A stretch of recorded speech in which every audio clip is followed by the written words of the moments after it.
Hi hello അസ്സലാമു അലൈക്കും. Easy കുക്കിങ്ങിൻ്റെ പുതിയ വീഡിയോയിലേക്ക് എല്ലാ കൂട്ടുകാർക്കും സ്വാഗതം. ഇന്ന് നമുക്ക് വളരെ സോഫ്റ്റായ ഉണ്ണിയപ്പം തയ്യാറാക്കിയെടുക്കുന്ന വീഡിയോ ആണ് കേട്ടോ. അപ്പോൾ നമ്മൾ വീഡിയോയിലേക്ക് പോകാം. അതിനായി 1.5 കപ്പ് പച്ചരി ചുരുങ്ങിയത് 4 മണിക്കൂർ സമയം നമുക്ക് കുതിർത്തിയെടുക്കണം. അങ്ങനെ കുതിർത്തിയെടുത്ത പച്ചരി ഒന്ന് വെള്ളം വാർക്കാൻ വേണ്ടി വെച്ചിട്ടുണ്ട്. ഇനി 1 കപ്പ് തേങ്ങ, 10 ചെറിയ ഉള്ളി, 1.5 ടീസ്പൂൺ നല്ല ജീരകം, 5 ഏലക്കായ,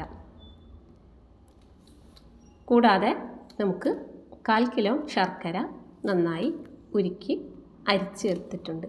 അപ്പോൾ അത് ചെറു ചൂടോടുകൂടെ തന്നെയുള്ള ശർക്കരയാണ്.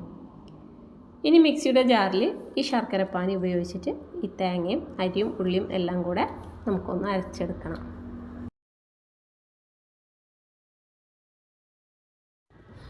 അപ്പോൾ നമുക്ക് 2 പ്രാവശ്യമായിട്ട് അരച്ചെടുക്കാനുള്ള തേങ്ങയും അതുപോലെ അരിയും ഉണ്ട്. ഒരുപാട് വെള്ളത്തിൽ അരച്ചെടുക്കരുത്, കുറഞ്ഞ വെള്ളത്തിൽ അരച്ചെടുക്കുക. ശേഷം നമുക്ക് വെള്ളം പാകാക്കി എടുക്കാവുന്നതാണ്. ഇനി ഈ അരച്ചെടുത്തിട്ടുള്ള മാവിലേക്ക് 1 കപ്പ് മൈദാമാവ് ചേർത്ത് കൊടുത്തിട്ടുണ്ട്. അപ്പോൾ ഏത് പാത്രം കൊണ്ടാണോ എടുക്കുന്നതെങ്കിൽ അതിൻ്റെ കപ്പകൾക്ക് കണക്ക് അളവാക്കിയിട്ട് വേണം മൈദയും അരിയും എടുക്കാൻ. ഇനി നമുക്കിത് നന്നായി ഒന്ന് മിക്സാക്കി എടുക്കണം. അപ്പം മൈദമാവ് ഇട്ട വശം നമുക്ക് വെള്ളമോ ശർക്കര പാനിയോ ഒഴിച്ചു കൊടുക്കരുത്. ഒന്ന് ഇളക്കി കൊടുത്ത് ടൈറ്റ് ആവുന്നതിനനുസരിച്ചിട്ട് വെള്ളം ചേർത്ത് കൊടുക്കുക. അങ്ങനെയാകുമ്പോൾ നമുക്ക് കട്ടകളൊന്നും അധികം ഉടച്ചെടുക്കാനുണ്ടാവില്ല. കലക്കിയെടുക്കുമ്പോൾ തന്നെ കട്ടകളെല്ലാം ഉടഞ്ഞു പോകും. ഇപ്പോൾ ബാക്കിയുള്ള ശർക്കര പാനിയും കൂടെ ഒഴിച്ചു കൊടുത്തിട്ടുണ്ട്. ഇനിയാണ് നമ്മൾ തികയാത്ത വെള്ളം ചേർക്കുകയുള്ളൂ.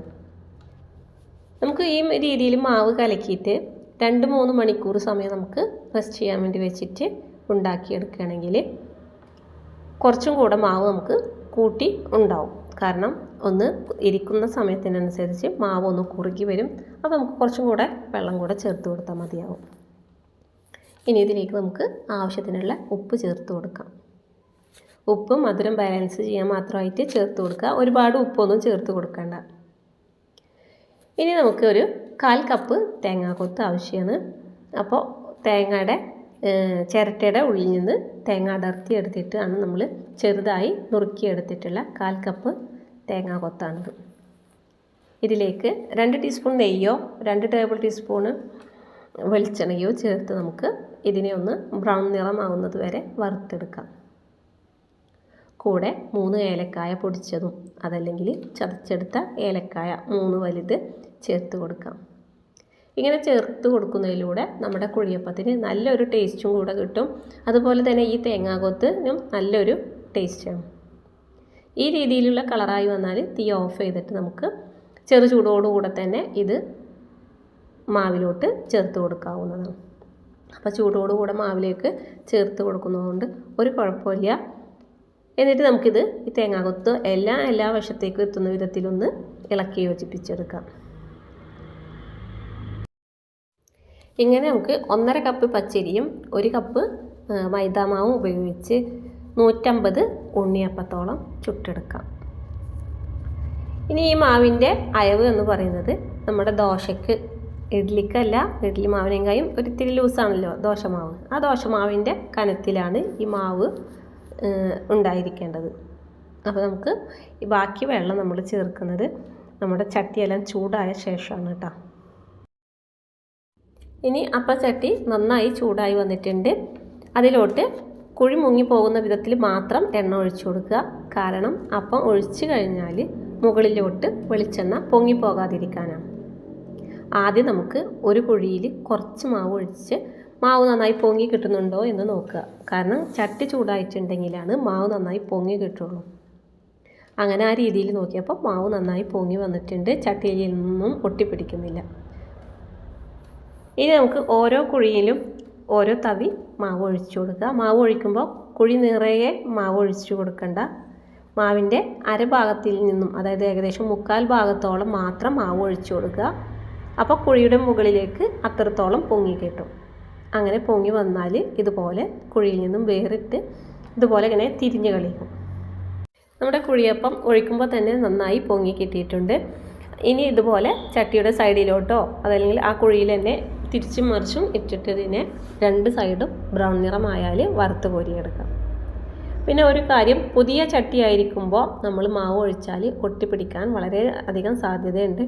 അതിന് ആദ്യത്തെ 1-2 പ്രാവശ്യം നമ്മൾ ചട്ടിയിൽ എണ്ണ തടവി വെയിലത്ത് വെച്ച് കൊടുക്കുക. അതുപോലെ ഒരു ബുൾസൈ അങ്ങനെ എന്തെങ്കിലുമൊക്കെ 1-2 പ്രാവശ്യമായിട്ട് ചട്ടിയിൽ ചുട്ടെടുത്താൽ പുതിയ ചട്ടി മയക്കിയെടുക്കാൻ പറ്റും. അതല്ലെങ്കിൽ പുതിയ ചട്ടിയിൽ നിന്ന് നമ്മൾ കുഴിയിൽ മാവ് ഒഴിച്ചാൽ മുകൾ ഭാഗമൊക്കെ പൊങ്ങിക്കെട്ടും, സൈഡൊന്നും ചട്ടിയിൽ നിന്ന് അടർത്തിയെടുക്കാൻ ബുദ്ധിമുട്ടായിരിക്കും. ഈ രീതിയിൽ നമുക്ക് എല്ലാ കുഴിയപ്പവും ചുട്ടെടുക്കാം. പിന്നെ വേറൊരു കാര്യം എന്ന് പറഞ്ഞാൽ, നമ്മുടെ മറ്റൊരു ചാനലായ ടേസ്റ്റി വൺ എന്ന ചാനൽ കാണാത്തവരുണ്ടെങ്കിൽ ഒന്ന് പോയി വീഡിയോസൊക്കെ കണ്ട് ലൈക്ക് ചെയ്യാനും ഷെയർ ചെയ്യാനും സബ്സ്ക്രൈബ് ചെയ്യാനും മറക്കരുത്. അത് നമ്മുടെ മറ്റൊരു ചാനലാണ്. ചെറിയൊരു ഇഷ്യൂസ് കാരണം ഞാൻ ഈ ഒരു ചാനൽ തുടങ്ങിയതാണ്. ഇപ്പോൾ കുഴപ്പമൊന്നുമില്ല, ഇൻഷാ അല്ലാ 2 ചാനലും കുഴപ്പമില്ലാതെ നീങ്ങി പോകുന്നുണ്ട്. അപ്പോൾ 1.5 കപ്പ് പച്ചരിയും 1 കപ്പ് മാവും വെച്ച് നമുക്ക് ഏകദേശം 150 ഉണ്ണിയപ്പം ചുട്ടെടുക്കാം. വലിയ കുഴിയുള്ള ചട്ടിയാണെങ്കിൽ 7 രൂപ വെച്ചും അതുപോലെ ചെറിയ കുഴിയപ്പമാണെങ്കിൽ 5 രൂപ വെച്ചും നമുക്ക് സെയിൽ ചെയ്യാവുന്നതാണ് കേട്ടോ. അപ്പോൾ ഇടയ്ക്കൊക്കെ ഓർഡർ വരാറുണ്ട്. അപ്പോൾ ഈ രീതിയിൽ ഉണ്ടാക്കിയിട്ട് ഞാൻ സെയിൽ ചെയ്യാറും ഈ വിലക്ക് തന്നെയാണ് കൊടുക്കാറും.